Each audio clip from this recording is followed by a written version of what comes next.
like, this is the way you're going to do it, and this is the way it needs to be done. Even though you're trying to hustle and move.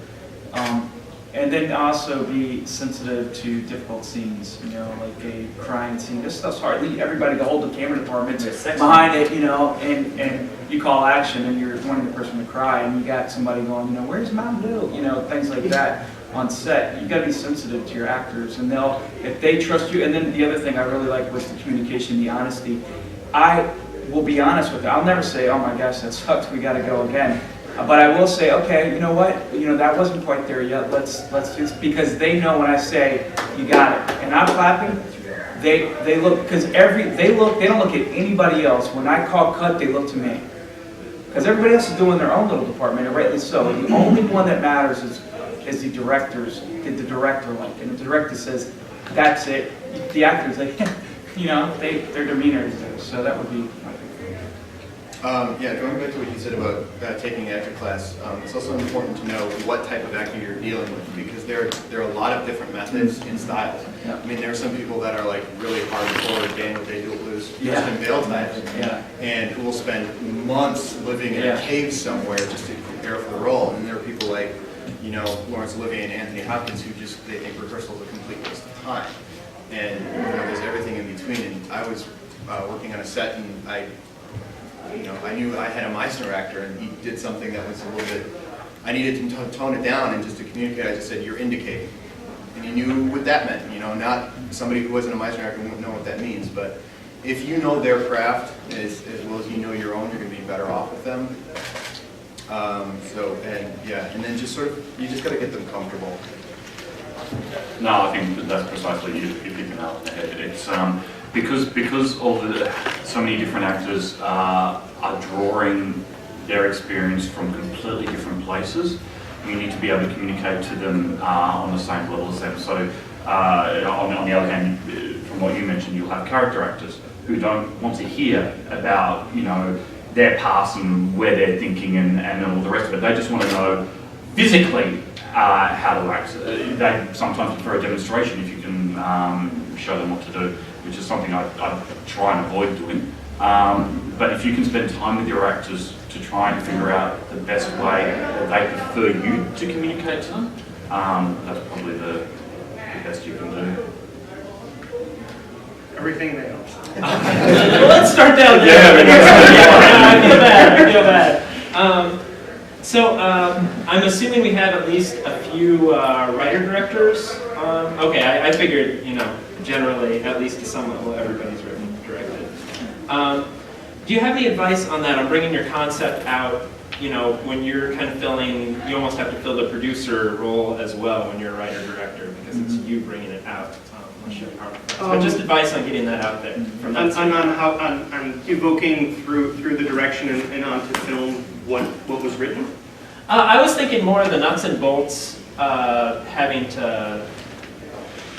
Yeah, you know what, that's fine. However you interpret the question, I'm sure it'll be, great. I don't want to get into the question. Okay, well, from page to stage, the advantage I find in directing what I write is I can sort of build my own shorthand, which isn't necessarily good for others. I think I've lost my answer. I had a grip on it, I lost it. Maybe I like both last. My bad. Page to stage. What do you think? I used to act a fair bit before I started directing, and still do occasionally on the side. So when I write, I'm always writing with the exact rhythm and voice that I have in mind for the actors, which is very, very, very handy when it comes to casting and end up directing, because you already know the rhythm, if that makes sense. Dialogue should flow a certain way, I think. Well, written word is different than spoken. Reading something, you can take your time and go back and read it again. But then, kind of what you're saying? Yeah, no, absolutely. Being a brilliant writer doesn't necessarily mean that you can write dialogue that is easy for an actor to say. So if you're, when you're sitting there typing your script out, if you're saying those lines out loud and they sound good to you, then you're probably onto something right there. If they sound awful, then you need to go back and work on that. That's where table reads get important. Yeah. Yeah. But for me, what I usually do is that I have my process as a writer, and then once the script has been vetted and you've had enough people give you notes on it, and you work out all the bad parts, and you have your writer's process, and then you get yourself to a shooting script. And then what I usually do is I detach myself from that, and then the directing process takes over. And then you slip into, you have to analyze the text as if it's not your own. You have to storyboard based off that text with your cinematographer. You need your line scripts, so on and so forth, your production schedules, your ADs and line producers.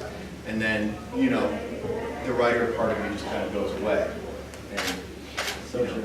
Yeah, I would just, reiterate that you write as a writer, not as a director, or not as a producer. You blue sky it, and you put the explosions and lasers, and then you go back and, who wrote this, and that's too expensive, that's cut, and I can't do that, and this would be cool, and, and then you put the director hat on. And then, like you said too, we're all independents. You're gonna put the producer hat on. You're just going to. You may not want to, you're going to. And so then you're gonna, budgets and things come in. So when you write, and when you direct, you look at it from a director.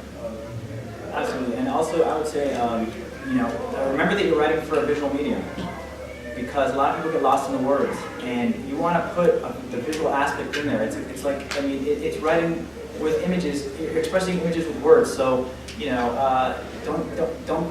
Some scripts are so dialogue heavy when they don't need to be. So if there's a way to say something and keep it concise, but also have two, make your point, but have some layer. I would just say, unless you're Kevin Smith and that's just your goal is to just make, I would keep the dialogue to an as-needed basis and edit yourself.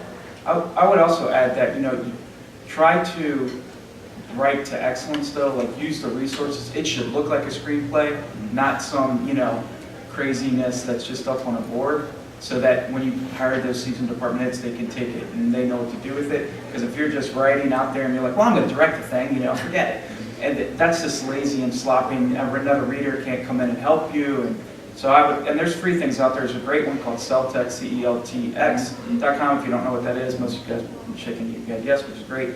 That's free. You can get on there and it spits out things. So that'd be another one. Make it look good. And don't get hung up in your own words. After you've written a script and you're out there directing it, throw it away. A film is an evolving thing. The film is never going to be how you scripted it, ever. The final draft of your script comes out of the editor. The actors, you have to give your actors, let them own their characters. Mm-hmm. And if the dialogue isn't in their voice, right, then let them. And that's another interesting thing. If you've written a character a certain way and you're trying so hard to get the actor to perform that character in a certain way, but they keep reverting to something else, and what they're doing is better than what you wrote, let them do that. Yeah. You're the one who defensiveness has is to look super at it. important when you're writing your own stuff. No doubt. But just before, I wanted to mention something before we get too far off track. In terms of working with actors, 80% of your work is done for you if you cast properly. Yeah. So don't just have your friends or whatever play parts. Really take the time to audition and try your best to find the right people. I have tons of friends who are actors, and every time they ask me like, well, how come I haven't been in one of your movies yet? My response is, I haven't had a part for you. Just because they're ready and willing doesn't mean if they're not right for the part, they're not right for the part. I have an actor friend of mine who, best thing he said about the difference between stage actors and film actors is that when an audience goes to a theater to see a play, they want to see the actor's interpretation of the part, but when they go to see that actor in the film, the actor is the part. That's That's just all there is. Yeah, that's great. We talked a little bit about producers. Do you have experience? What's some advice you can give on either working with producers if it's something like you're hired to do this, or finding someone to fill that producer role in a lower budget sense? Well, all I do is lower budget stuff, so often I end up producing, but that doesn't mean I'm the only producer. You definitely want somebody else looking at the business aspect, or at least looking at the logistics. Especially if when you're directing, you want to be sitting there working with your actors. You want to you want to have the connection with your actors. You want to see a bigger picture. You don't want to get lost in what time is lunch coming, or, these other things that can definitely get in the way of production. Yeah, I hate that it's this way, but every feature that I've been on, in shorts you can get away with it, it's a lot, shorter in scope, but every feature I've been on, there's generally some conflict that goes on, that happens.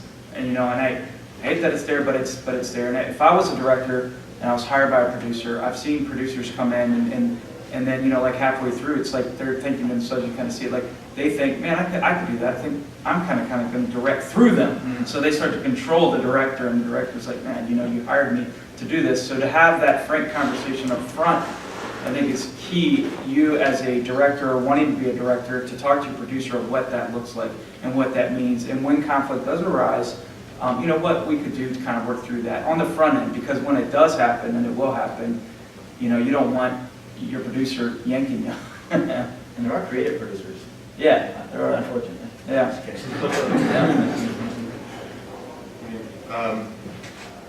The best thing you want to do though is you want to get yourself associated with producers who also like to be storytellers. I mean, there are some people that are in the film industry just because they think it's sexy.